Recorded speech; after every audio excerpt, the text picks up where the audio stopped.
Welcome to the podcast, Kevin.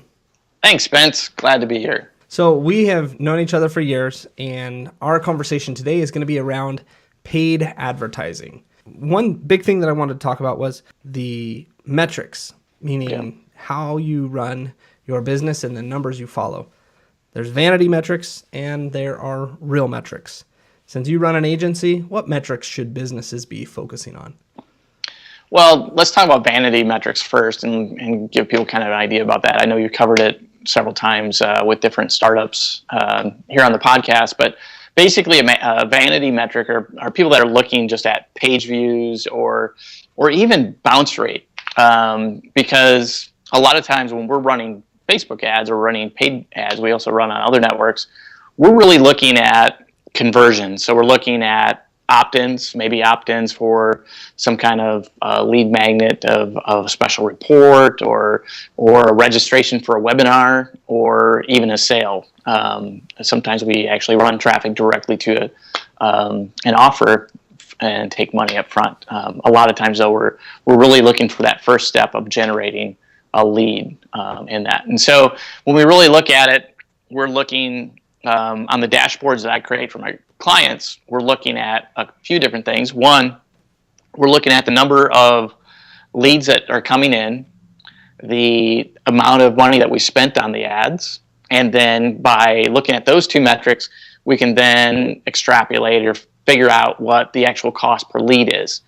And so after a certain point, and hopefully the best scenario is the client actually knows what those good metrics are as far as his cost per lead is before we even get involved with the paid traffic. But a lot of times they're just starting out, and then so through that dashboard we're able to figure out what those metrics are. And those are really the three core metrics that we look at. We're looking at how many leads came in, how much money did we spend, and so how much did each of those leads cost.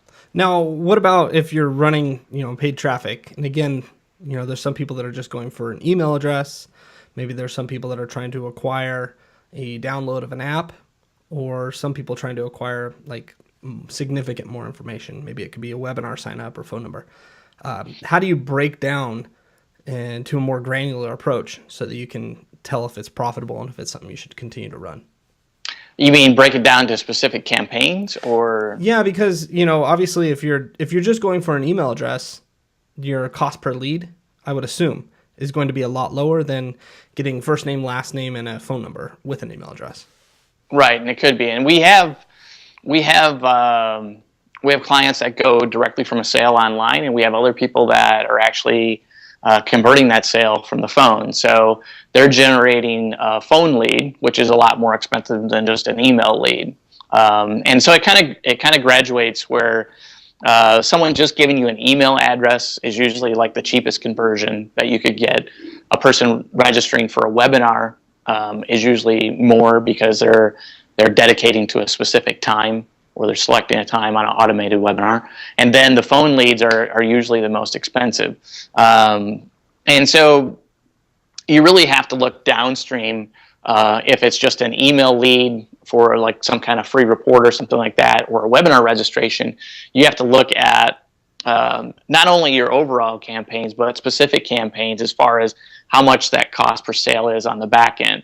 Because an email lead really has no value unless it actually converts to a sale. So you have to know how many email leads do I have to have in order to generate a sale. So there's always a ratio at each stage of the process, and you look at those ratios and then come up with your overall cost across all your campaigns. And so a lot of the campaigns and a lot of the marketing that we do, we actually look at it on a holistic overall cost. But then as we're trying to optimize the campaigns, that's when we actually start eliminating different campaigns or different ads that convert at a lesser amount.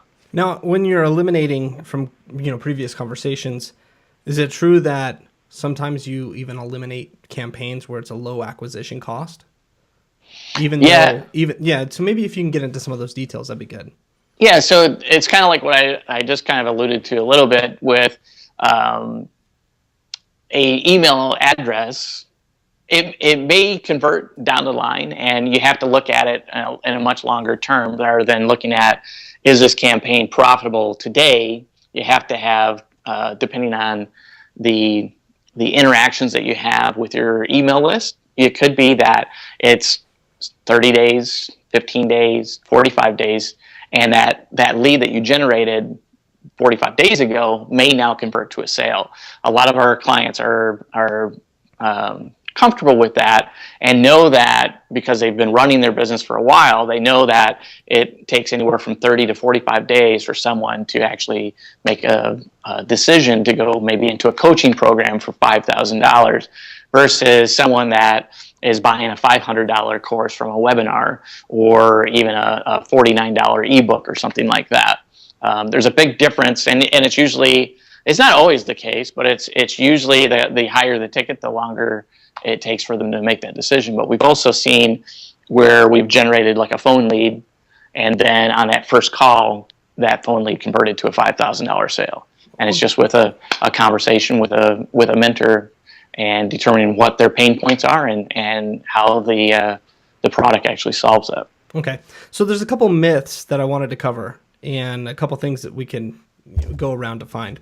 One, you said that sometimes generating a phone lead was a more profitable lead, and on the long run, because a phone call with a mentor versus maybe selling an ebook or something like that.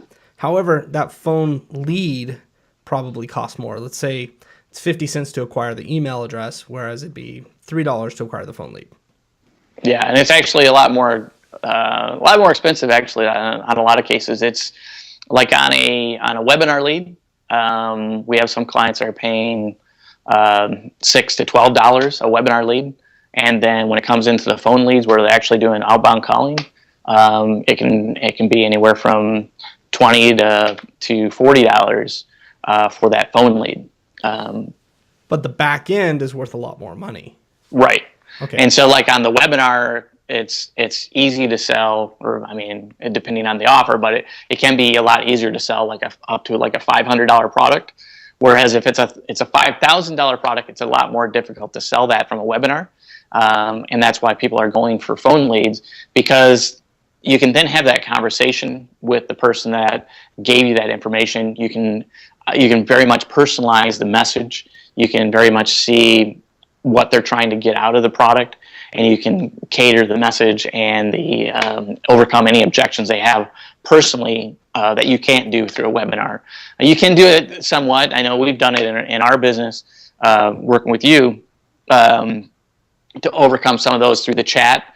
While I'm doing the presentation in a webinar, you're on the chat, and we're able to answer people's questions and everything, and actually bring them up so I could cover them on the webinar live as well. But it's not anything like a personal phone conversation with a coach or a mentor to actually find out what you're trying to achieve and how the program can actually help you do that. Yeah, that's a really good point. So the next stage, or I should say the next hurdle that I see, is that if you're acquiring good leads and it's 30 days in the cycle for it to actually pay out, if you're starting a campaign, it's kind of hard to cash flow that. So can you talk about those issues that you've seen people have as far as cash flowing this campaign and sticking with it long enough to determine if it's going to work? Yeah, there's a lot of businesses that approach us that are in that situation, that they don't have the reserves in order to cash flow the leads coming in, so they need an immediate conversion. So a lot of times in that case, we'll look at their funnel and see how we can put an offer on the front end to actually cash flow the leads coming in. So instead of waiting for that 30-day cycle, it could be that the 30-day cycle is your larger ticket items, and we'll do basically an ascension type of offer. So the price of the product gets larger as you go down the funnel, and it could be that they're just coming into the funnel at a lower cost of maybe a $50 product or a $250 product. Or if it's going to a webinar, like I said, you can sell probably $500 to $1,000 from the webinar. $500 seems to be the magic number now. And you got to look at it. If a webinar lead is costing me on a low end, let's say $5, I only need to convert one out of 100 in order for me to cash flow the ad spend on that. Okay. And so what other types of things should people be looking for when they are starting these campaigns? One, they've got the hurdle of cash flow. What other things are going to be obstacles to them that they might not know are obstacles right now? If we focus on Facebook ads, a lot of people go into Facebook ads with kind of an experience of running ads through Google AdWords. They might have been already on paid search. And it's really a different animal when you come over to Facebook because of social. Really, Facebook is a lot more, we relate it more to banner advertising.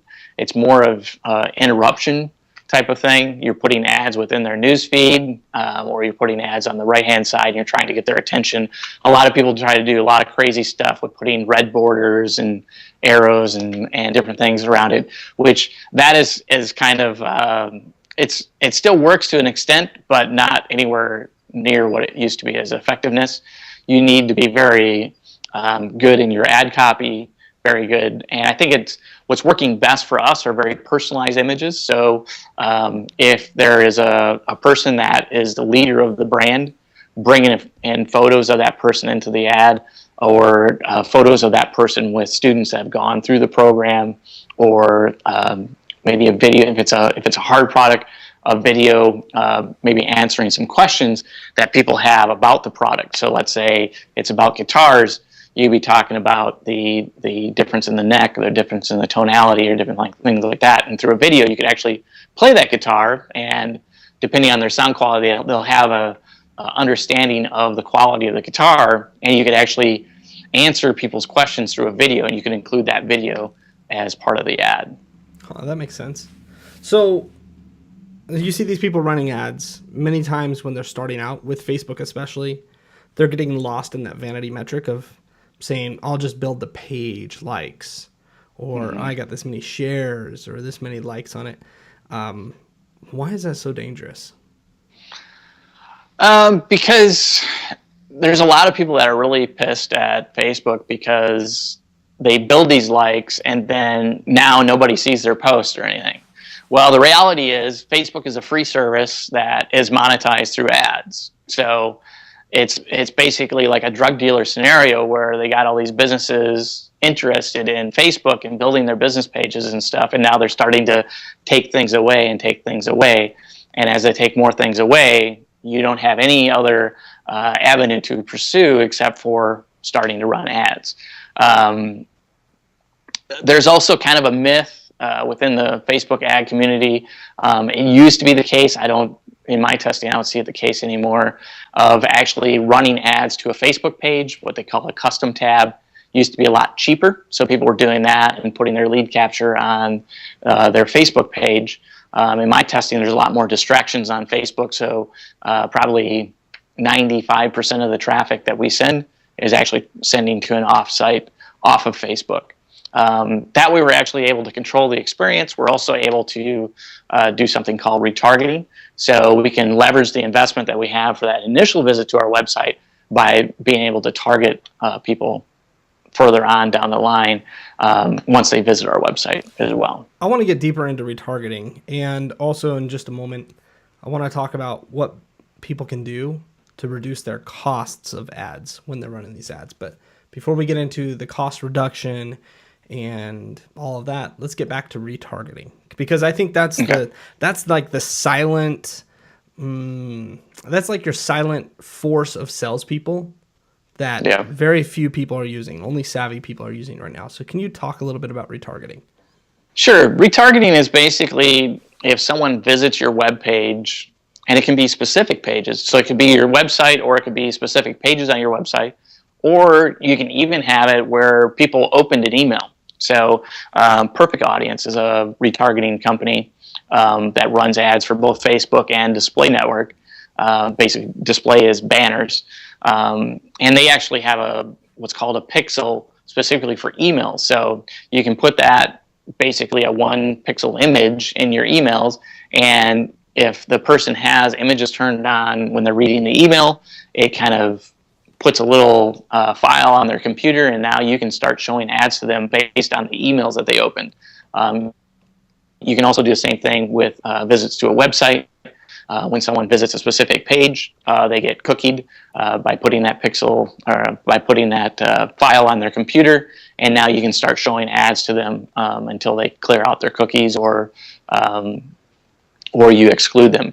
And so you can actually set up ads to show in specific periods. So basically, if you have if someone visits your website, they visit let's say the opt-in page, but then they don't opt in, you can then retarget them to either continue to try to get them to opt in, or in that case, you could actually send them maybe to the offer page or a free offer type of thing, or a trial. The trial I would normally use that if someone visited the sales page but didn't buy. I would then do a retargeting campaign where we offer a 7-day trial, and preferably on the 7-day trial rather than doing a free trial. I would usually have a lower cost, so a $1 trial or $7 trial or something like that, so that it's still a converting payment on the front end. So it's not just an email buyer coming in and they're actually making a transaction when they're making that first step, but it's a lower cost transaction, getting them to experience the product.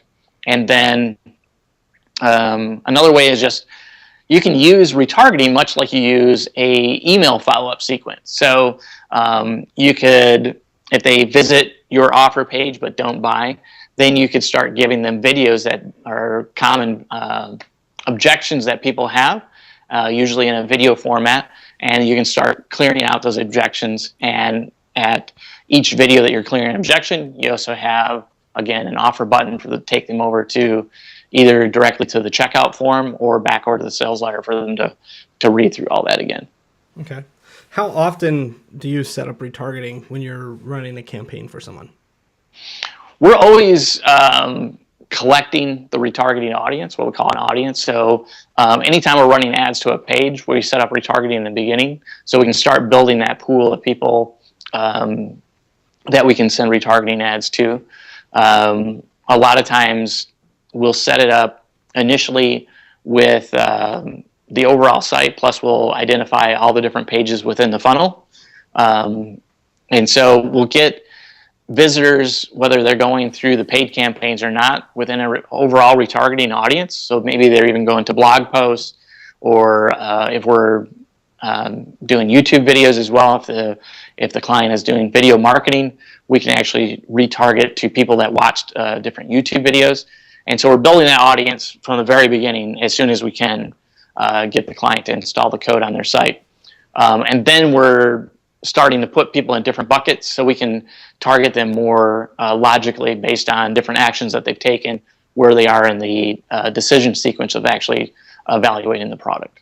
Okay, so you've set up the retargeting buckets with every single customer, and there's a certain threshold that has to be achieved before you can actually run the retargeting. So if we can talk, right. My light just fell. That was funny. Yeah, I saw the color change on the guitars. So if we could talk a little bit about these retargeting platforms that you're using. You're using Perfect Audience, yeah, and there's also AdRoll that you're using. Yeah. If you can talk a little bit why you're using multiple retargeting platforms and why retargeting is such a critical piece to your ad business. Yeah, each of the different platforms has their own strengths, and they're a little bit different on how you create and manage your ads. There doesn't seem to be a perfect system out there yet, perfect platform, but we use a couple different ones. On Perfect Audience and AdRoll, they both have kind of a limit of 1,000 people, so you need to have 1,000 people in an audience before you can start running retargeting ads. Google's threshold is a little bit less, so like on the YouTube retargeting that I mentioned, I think it's only like 150 people in an audience you can start retargeting those people on Google. What was the rest of the question, Spence? No problem. So the rest of the question, it was based around the actual retargeting of it, and then why are you using multiple platforms? Okay, multiple platforms. That was the part that I missed. We're using multiple platforms because each platform kind of has its own, not audience, but its own reach as far as who they can target. So like on both, or all three actually, Google, AdRoll, and Perfect Audience all have their own display network advertising. And so there's a lot of overlap between them, but each of them have some sites that are just specifically in their networks. So we'll actually run across the other ones, and we'll look at the metrics as far as conversions across each of those to decide where is the best place for us to play with our display advertising. On the Facebook side, I like Perfect Audience in some ways because of the extra pixels specifically for emails. I can also use that for placing the pixel on multiple sites. So if I have a client that has multiple properties, I can actually place the email pixel that Perfect Audience gives you on multiple sites, so that we can build an audience across multiple domains and then target them for a specific domain. And then on Google, Google's the only one that allows me to actually retarget YouTube traffic. So based on people that viewed certain videos or a number of videos together, subscribe to your channel, unsubscribe to your channel, liked the video, disliked the video, commented on a video, all these different things that people can do on YouTube, you can do specific to that also. And then the other thing with Google, we also use Google Analytics on most of our customers. You can actually now retarget based on specific metrics or specific actions that are captured in Google Analytics on the Google AdWords network. Okay. So I want to use an actual case study example if we could right now. Okay. Our friends, Dan Norris and Alex McClafferty, they have WP Curve, which we're both familiar with. So if you were to set up the retargeting campaigns for their WP Curve, how would you do that? And WP Curve, just so our audience knows, it's a WordPress customer service, I guess, support, unlimited customer service, unlimited WordPress customer support. So how would you set up a retargeting campaign for something like that? So I think if I remember right, they do a lot of content marketing. A ton of content marketing, yeah. So a lot of, yeah. So on each of the blog articles, you can do a retargeting audience across the whole site. That's the first thing I would do no matter what. But then I would also start to look at specific blog articles and start building audiences on specific topics within the blog. So let's say they're writing articles as far as WordPress security, as far as backups, as far as maybe articles on specific plugins, different things like that. I would create audiences like on the tags or the categories for each of those blog posts, and use like Perfect Audience. I would use the pixel from Perfect Audience, the email pixel, and just place that within the article based on which category the articles are on. Then it's like a monthly service, right? And they have different levels. And so they have like a pricing page. They do. And so I would put a pixel or tracking on building an audience on the pricing page itself. Probably a pixel on the contact page, because people are like going to the contact page when they have questions. I would probably put a pixel on now going into the checkout process after the pricing, going to the order form. I would put a pixel there. And then if it's a multi-step order form, each step of the order process, I would put a pixel, so that wherever my cart abandonment is, I can start addressing that and start sending people back to that, or sending them back to the FAQ or video specifically of different questions. Maybe an FAQ page with video answers to all the different most popular questions that they're getting through their support, specifically for new customer questions. Okay. That's actually pretty thorough. So you've gone through that. Now, maybe some of the fears that people have for not doing this is the actual time necessary to set it up. Now, once you've actually created your ads, do you have to go through and fire those right away, or is it automated that you can get it to work? Fire them in the sense of getting them started, or fire them, this ad sucks? And I guess fire was the wrong word. Saying once you've set up your retargeting buckets, yeah, then once it meets its threshold and you turn on the ad, whomever goes through that process, they automatically start seeing those ads. Is that correct? Right, that's correct. Okay. And so what you also want to do is you want to also set up conversion pixels. So conversion pixels, like the retargeting pixel, is just a one pixel by one pixel image that goes onto your JavaScript that goes onto your thank you page. So that way you can see how well your retargeting ads are running, but you can also exclude people that have visited your thank you page that have now converted from the retargeting ads that you're running. And also that it excludes them even from the beginning. So anyone that did actually go through your sales funnel, your order process, anyone that made it to the end, you don't want to send ads to them again. So you can put a tracking pixel on that page and exclude them from the marketing as well. Now, to be able to set up an entire funnel like this, with the retargeting, having it on every single page, does, for example, WP Curve, would they have to have an enormous ad budget to be able to run retargeting, or is that something that they could start smaller and then scale? You can start smaller. I've been suggesting to most of the clients and coaching people that I have of starting with about a budget of 10 to 15% for retargeting.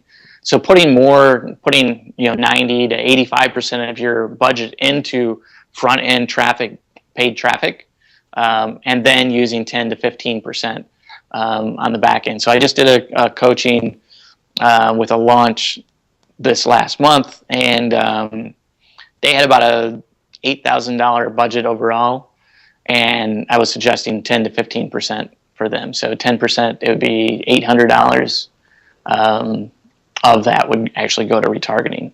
And that was like a 3-week launch. It wasn't an evergreen offer, but it would be very similar for the evergreen offer as well. And on the product launches, it could be more if you had a larger budget. On the campaigns that we've worked together with the triathlete space, on the final 2 days before the launch closed, we actually threw a lot of budget into the retargeting. It made a huge difference. Just those extra 2 days during the closes, the pre-close and then the final close, was another $30,000 in revenue and about $3,000, $4,000 in spend. Yeah, absolutely. So I mean, it's got an incredible return. Huge ROI. Now, you've mentioned, 10% of your total ad budget goes to the retargeting. Is there a disproportionate return on investment that you're getting from the retargeting? It really varies, and people hate that answer, but it really does vary by the offer and how well your retargeting is set up. But we've always seen a return on retargeting, and that return can anywhere be from a 1.5x, 2x, on up to 10x, depending on the situation. A lot of it depends on, retargeting is like any paid advertising that you're doing. The creative that you're creating is a lot of the actual return and how well it does. If it's a very poor ad, it's not going to do as well, and it could actually fail. But for the most part, we haven't had any ad campaigns fail. The worst we've had is a 1.5, so 150% return. That's the worst. Yeah. Well, I mean, it's 150%, so it's break even plus 50%. Yeah, spend $1, make $1.50. Right. Yeah. Okay. So, we go through in the retargeting piece. It baffles me why people don't do it. One, I'm not technical, so there is a barrier to entry. A lot of people don't know about it. I mean, I kind of relate it to back in the day when I was trading stocks, and then I found out about options, and I could actually buy stocks for 50 cents that would normally cost $50 just because I'm outside the margin. It's retargeting people. It's kind of this hidden thing that nobody talks about, that they all of a sudden they're like, these ads keep on following me around. How in the world do they do this? But they don't really know what it's called, so they don't know what to search for to find out until they start talking to an ad person. Okay. For other business owners, when they're looking to grow a business, is there any time when you would suggest for them to not be running ads? I would say no, but there is always people that don't have the budget because they're afraid to invest that amount of money into it. A lot of people say, okay, I'm going to spend that money on free traffic over here on SEO. Well, if you spent money on free traffic, it's no longer free. And the reality is there is no free traffic. No matter what you're doing, whether you're doing social media, you're doing SEO, you're doing video marketing, all that stuff takes time, and that time is a monetary amount. So as much as and I hope I'm not going to ruffle any feathers, as much as I love Dan and Alex from WP Curve, which I hope that example really helped them out, their core focus is on content marketing. Yeah. And I think the retargeting itself would be a great entryway for them to get into paid marketing. Yep. What other fears do you see in people for not running ads, excluding the retargeting, but like running Facebook ads or Google ads? Why do you think they don't do it? Because this new content marketing phenomenon that everyone talks about, to me, is a huge liability. Well, you have to, and that's where retargeting would really help. If you did nothing at all, if WP Curve did nothing at all, if they just did paid retargeting, that would be a great place to start, because you have to look at the investment that you made in content marketing. If all you're doing is relying on them liking your content and coming back, but you're not running ads to drive them back, there's a huge percentage of people that you may never get back to your site. Whereas if they were reminded through an ad, that then leverages the investment that you've made in the content marketing side of it. The other thing with paid advertising is especially with Facebook, you're able to target more granular than you've ever been able to in the world before. And I think it's been in the last year, partner categories came out. Yeah, and maybe you can get into what you mean by they're targeting so granular. Maybe get into uploading the email list and then similar audiences, if you can get into that. Yeah, so one of the ways to target people on Facebook that are already part of your email list is to take that email list, or even a list of phone numbers if you're an offline business, and upload that into Facebook, into what's called their power editor. And actually now you can actually even do it in their normal ad center. It used to be just part of the power editor. And what they do is they take all those email addresses, all those phone numbers, and match it against people's profiles in Facebook. And so usually, in my experience, you get about a 50 to 60% match. Now you can start running ads directly to those people. So you can take that email list that you bought, or not that you bought, that you built, upload that to Facebook, and then now you can start targeting ads to them, even if they've never been to your site or whatever. Probably if you got an email list, they probably come to your site at some point. But you're now able to show ads instead of just sending out emails to them. You can actually go into where they frequent most, into Facebook, and put ads within the news feed. You can put ads within the right-hand side. Or if you have your own Facebook business page, you can drive people back to the content that you have on that Facebook page, instead of relying on the natural results and when you post, having it show up for 10 to 15% of the people that are actually liking your page. You can reach more people that way. The second part to that conversation where you were alluding to was, once you've uploaded that list, there's the similar audiences. So right. even if they aren't on your email list, can you get into detail of how that works? And then let's tie in the perfect audience and ad roll into all of that. Yeah, so a lot of my clients have larger email lists, so they have 10,000 to 100,000 people on an email list. So a lot of times what we'll do is we'll actually use custom audiences for market research as well. So we'll upload the email list, and we will then, once it creates the custom audience, we'll start overlaying different interests and targeting and page likes and even partner categories I mentioned earlier over that list, so we can actually see what those people like. We can choose ranges of ages, and we can see what percentages are in different age groups within our email list. And so all that details ends up making my job easier for targeting people outside of that list as well. So the people on the custom audience, they're already on our email list. We can run ads to them, and it's targeting our existing customer base.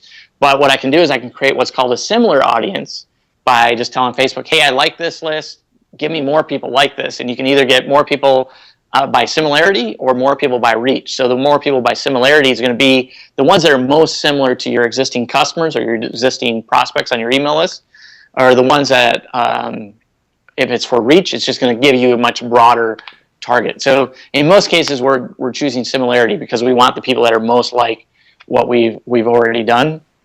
And then you can also, that's done by country.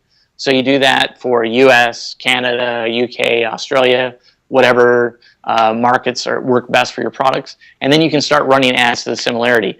The thing to do is not just run it to that similar audience.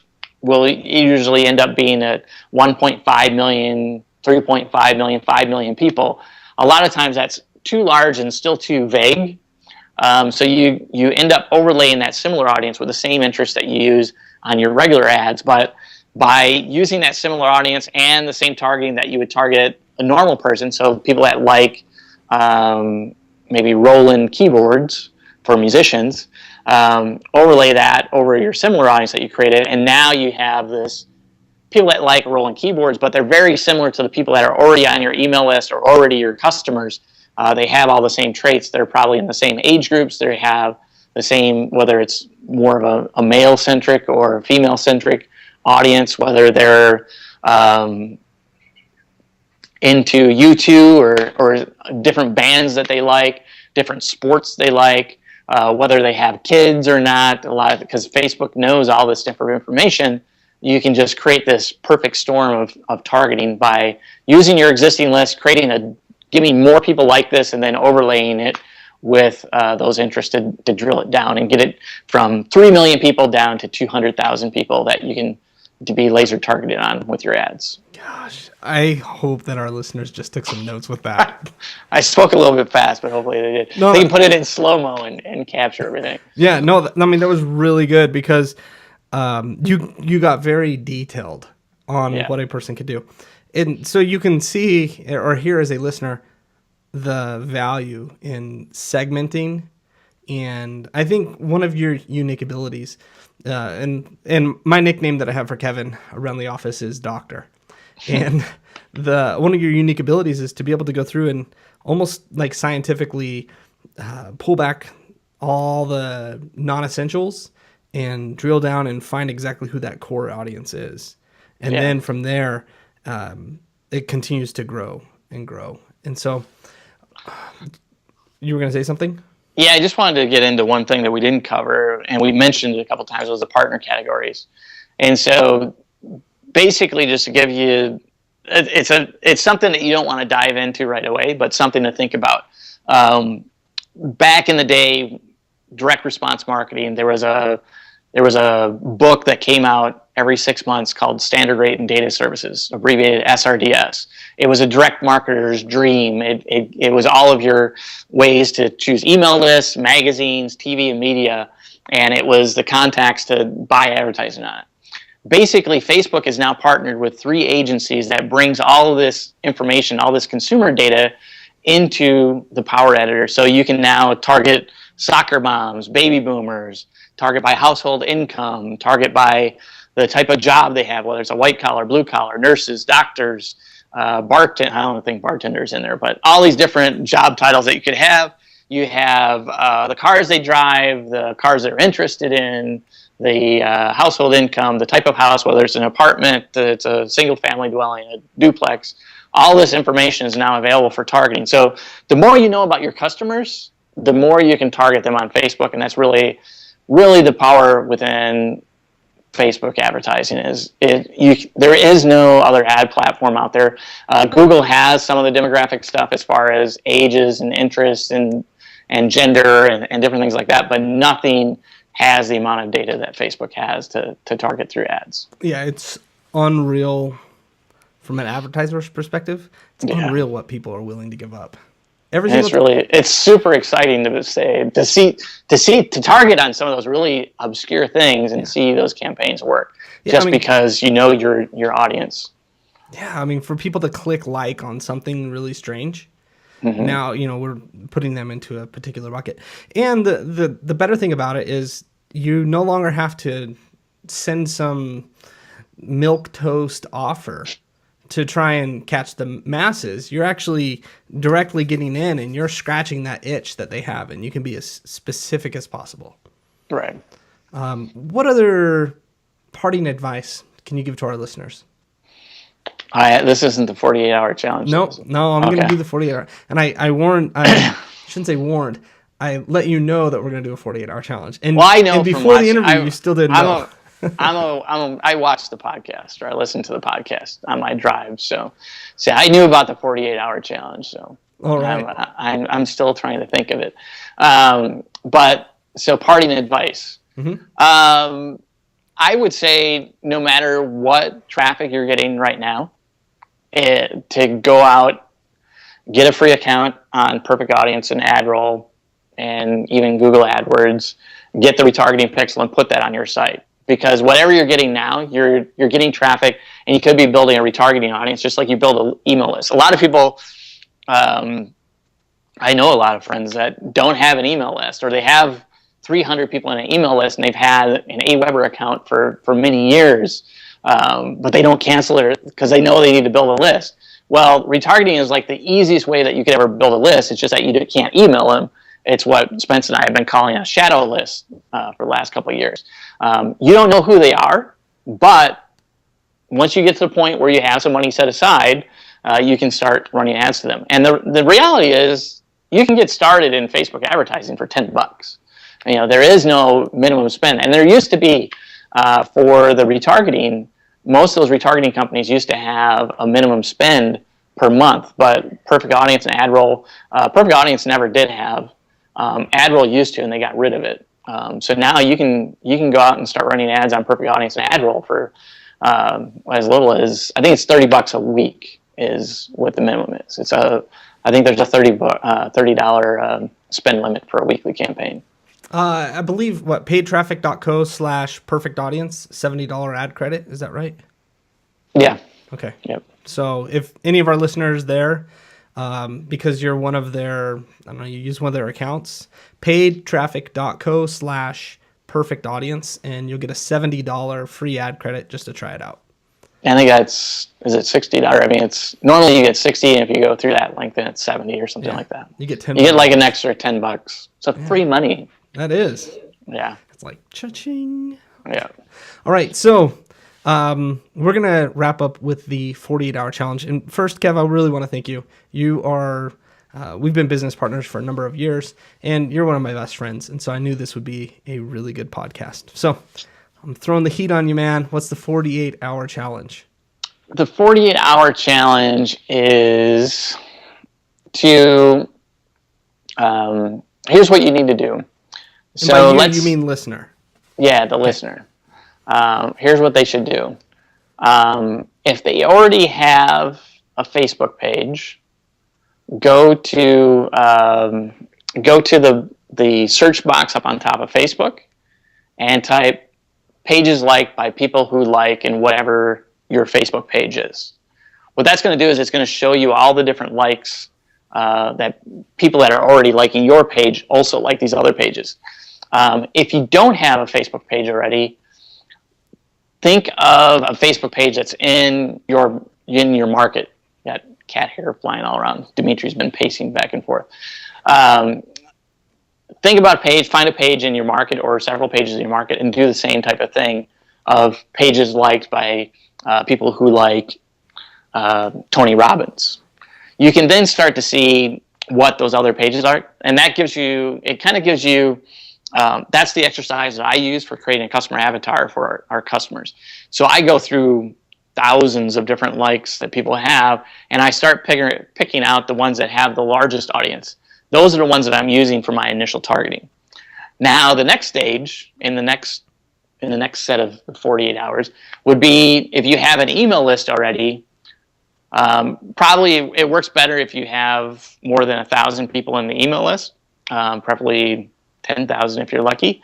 Upload that email list as a custom audience, and then take all those ones that you've created, all that list that you created of all these different pages that people like in your audience, and now overlay those onto that custom audience. So you can start to see, of the ones that you picked out that people are interested in, find out the ones that actually have more than 1,000 people interested in that custom audience, if you have a large enough custom audience.